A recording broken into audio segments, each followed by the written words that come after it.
Marshal. Nuno Humberto. Haring Calixtor, Fabiana, kamusta na kayo?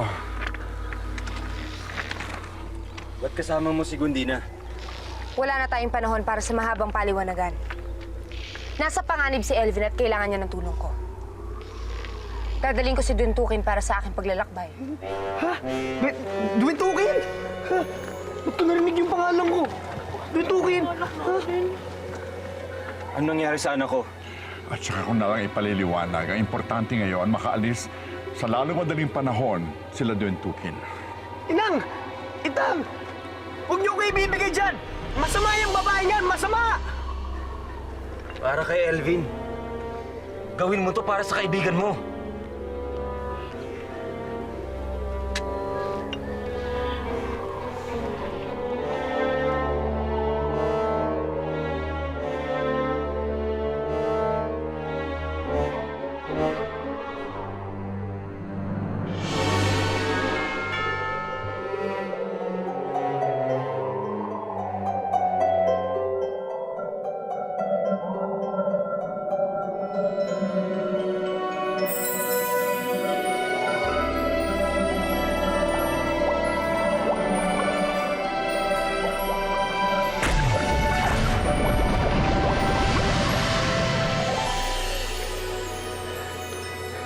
Inang, Itang! Bumalik na yung kapangyarihan ko! Salamat naman.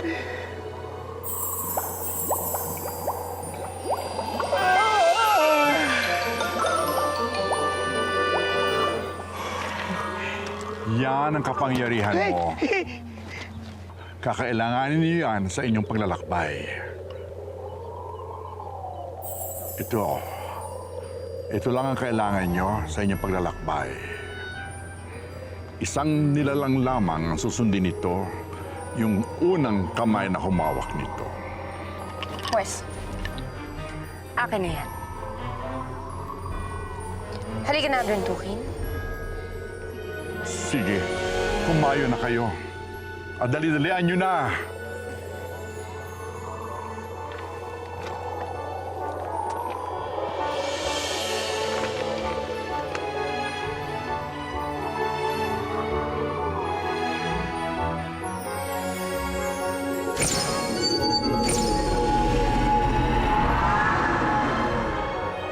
Naway gabayan kayo sa inyong paglalakbay. At ibalik niyo dito si Elvin na ligtas. Nakita niyo yung tanong sa'yo si Elvin. Nangako pa naman ako kay Elvin na ligtas siya doon. Alam na nga nila ko si Ina, di ba? Ay, ang daming events! Madami talaga nangyari. Hindi ko na nga alam kung paano ko ipapaliwanag sa'yo eh. Ina, magpakita ka! Magpakita ka kung gusto mo pang abutang buhay itong duwende mong kaibigan.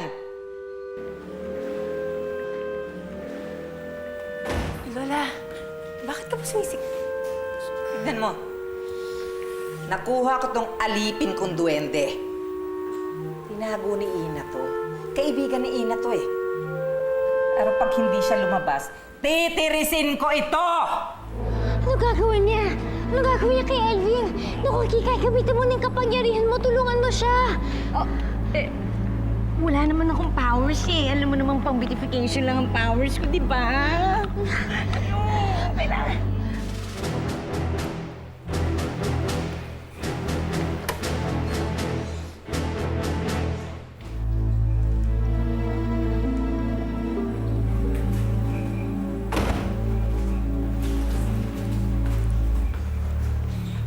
Ina! Tignan mo, oh. Susunugin namin siya. Ah! Wag! Maawa na! Ah! Wag niyo akong saktan! Kika, hindi na kaya ni Elvin. Hinang-hina na siya. Ang gagawin mo? Kailangan niya yung tulong ko. Nakakaloka! Tigilan niyo na siya! Ako ang kailangan niyo, di ba? Ako ang saktan niyo! Huwag siya! Patawarin mo ko, Elvin. Hindi ka dapat nila sinasaktan.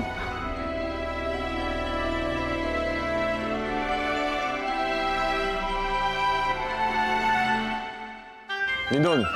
Uy! Nama! Gusto, ba't dito ka natutulog? Ba't kaya ka nang pumasok dun sa loob? Wala naman kasi talaga akong planong matulog. Natalo lang talaga siguro ako ng pagod tsaka antok. Inanap ko si Pina kagabi. Nahanap? Bakit? Ano nangyari sa kanya? Wala ba siya? Ewan ko ba?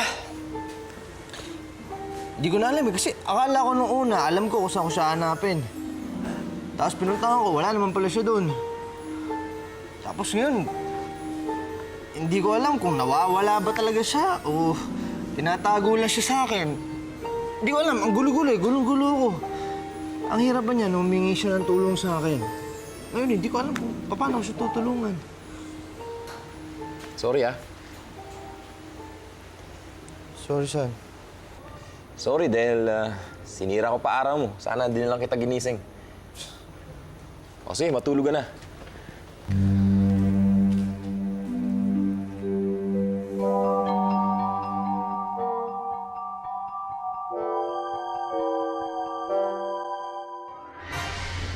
Si Dorfino at si Elvin, hawak ng matandang babae.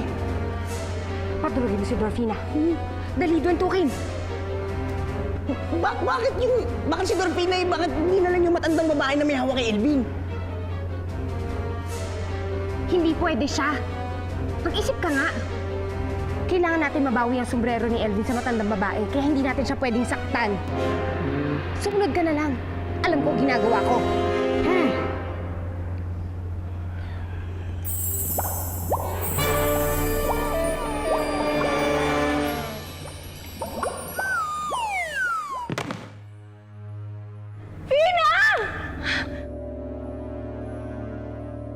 Tina!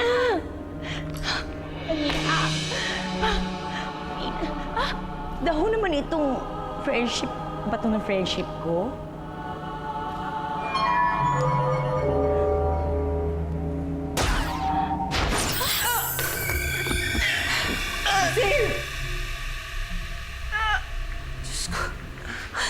Napapaligiran ako ng duwende.